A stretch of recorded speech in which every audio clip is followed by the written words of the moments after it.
जी नाज़रीन अस्सलाम वालेकुम। ईद करीब आ चुकी है। 26 रमज़ानुल मुबारक है जो वो अख्ताम को पहुंच चुका है और ईद उल फ़ितर से कबल जो फितराना है उसके हवाले से हम जानना चाहेंगे। हमारे साथ मरकज़ी दारुल उलूम महमूदिया कासिम नगर महंडर के इमाम व खतीब मौलाना फ़तेह मोहम्मद साहब है।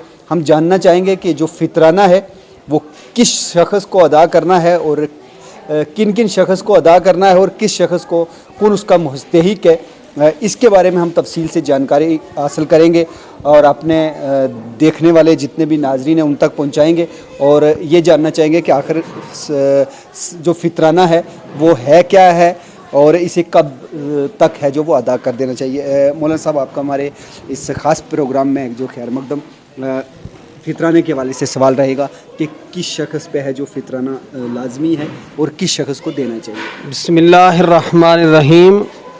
कोहली साहब, बहुत बहुत शुक्रिया कि आप और बहुत सारे कामों के साथ साथ जो हैं वो अवामुन्नास के ज़रूरत का दीनी पैगाम भी उन तक पहुँचाते हैं।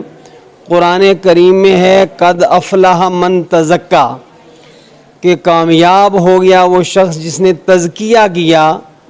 तो बहुत बड़े आलिम गुज़रे हैं शाह अब्दुल अज़ीज़ मुहद्दिस देहलवी रहमतुल्लाह अलैह, तो उन्होंने इस आयत के ज़ैल में लिखा है कि सदक़तुल फ़ितर इससे मुराद है।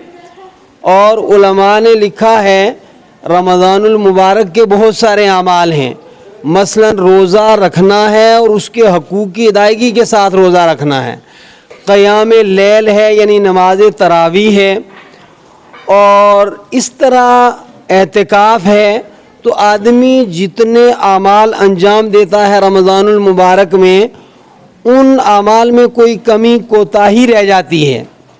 तो एक तो ये जो फितराने वाला अमल है ये उस कमी कोताही की तलाफ़ी का सबब और ज़रिया बनता है। दूसरा मसला ये है कि चूँकि रमज़ानुल मुबारक का महीना मुकम्मल होने पर वो ईद मनाई जाती है और ये बहुत बड़ा खुशी का त्यौहार है। तो इस्लाम एक ऐसा मज़हब है जो इंसानियत नवाज मज़हब है, जो चाहता है कि दुनिया का हर इंसान खुशहाली की ज़िंदगी गुजारे, हर इंसान के जिस्म पर अच्छा लिबास हो, हर इंसान का दस्तरखान अच्छे से अच्छा ज़रूरत के मुताबिक सजा हुआ हो। तो इस्लाम ने इस इंतहाई खुशी के मौके पर मुसलमानों को इसका हुक्म दिया कि जो साहिब निसाब लोग हैं, जिनके पास पैसा है, वो उन लोगों को जो साहिब निसाब नहीं है, जिनके पास जो है ईद अच्छी तरह करने के लिए पैसा नहीं है, पहनने के लिए कपड़ा नहीं है, तो ये एक तालीम दी ताकि हर मुसलमान जो साहिब निसाब है, साहिब माल है, वो अपने पैसों में से एक मखसूस रकम जो है, जिसकी अभी मैं तफसील बताऊंगा, वो उन गुराबा को दे जो है। हाँ, उसूल व फुरू मसलन औलाद को नहीं लगेगा, माँ बाप को नहीं, क्योंकि साहिब माल के लिए उनकी वैसे ही मदद करना ज़रूरी है। इसके अलावा इसला के लिए मैं एक चीज़ पूछना चाहूँगा कि जैसे आपने बताया कि जो साहिब जायदाद होगा, मतलब जिसके पास नहीं है वो भी क्या फितराना अदा करने का हकदार है कि उसको भी अदा नहीं, उसको तो देंगे, वैसे वो अपनी कुर्बानी देकर देता है तो उसकी अपनी मर्जी है। अलबत्ता जो साहिब निसाब है वो अपनी तरफ से भी देगा और उसके घर में उसी दिन अगर बच्चा भी पैदा हो तो उन सब की तरफ से भी सदक़ातुल फ़ितर देगा, ताकि जिन लोगों को अच्छी तरह खुशी मनाने का असासा नहीं है तो वो भी अच्छी तरह अपना दस्तरखान उस दिन सजा सकें, या पहनने की ज़रूरत है तो अच्छा पहन सकें। तीसरी वजह फितराने की ये है कि आदमी चूँकि अल्लाह रब्बुल आलमीन का बड़ा करम है कि रमज़ान जैसा महीना उसको मैसर आया और फिर वो मुकम्मल हो गया और वह अब जो है ईद की खुशी मना रहा है, तो शुक्राना भी है ये कि शुक्र के मौके पर आदमी दूसरों की ज़ियाफ़त करता है, तो ये शुक्राना भी है, ये दूसरों की मदद भी है, और ये जो है वो कमियाँ कोताहियाँ जो सरजद हो गई इस महीने में इन आमाल रमज़ान की अदायगी की, उनके लिए ये तलाफ़ी भी है। मौलाना साहब, कितना एक शख्स का कितना जो फितराना? इसकी तफसील ये है कि हज़रत नबी अकरम सल्लल्लाहु अलैहि वसल्लम ने मुख्तलिफ़ चीज़ों के ज़रिए जो है वो सदक़ातुल फ़ितर अदा किया है। मसलन गंदम दी है, मसलन खजूरें दी हैं, किशमिश दी है, पनीर है, जो है। तो तफसील ये है कि अगर कोई जो की रकम के ज़रिए फितराना देना चाहे तो उलमा ने रेट मालूम करके सारी जो है वो तफसील को सामने रख कर, तो इस साल गंदुम के एतबार से जो देगा वो 70 रुपये देगा, और जो आदमी किशमिश के एतबार से देगा कि भाई अल्लाह ने पैसा दिया, वो सोचता है वाकई में किसी को दूं तो उसके घर भी एक दिन खुशी हो, वो 1100 रुपये देगा एक बंदे का। और जो चाहे कि मैं खजूर के एतबार से दूं तो वो जो है 1000 रुपये के एतबार से देगा। जो आदमी चाहे कि जो के एतबार से दूं वो 140 रुपये देगा, और जो चाहे कि पनीर के एतबार से वो 790 रुपये देगा। मतलब एक बहुत ही अहम बात कही कि जो जिसकी इनकम कम है वो 70 रुपये वो उसको देने दे। और अल्लाह का फजल है, देखिए जिस खिते से हम ताल्लुक़ रखते हैं, आज से 30-40 साल पहले हमारी इकॉनमी जो है, हमारी इक़्तिसादी माइशी पोजीशन बहुत कमज़ोर थी, और आज अल्लाह का बड़ा फजल है, आज हमारे दस्तरखान पर ऐसे भी घर हैं कि ईद के दिन लाखों रुपए खर्च किए जाते हैं।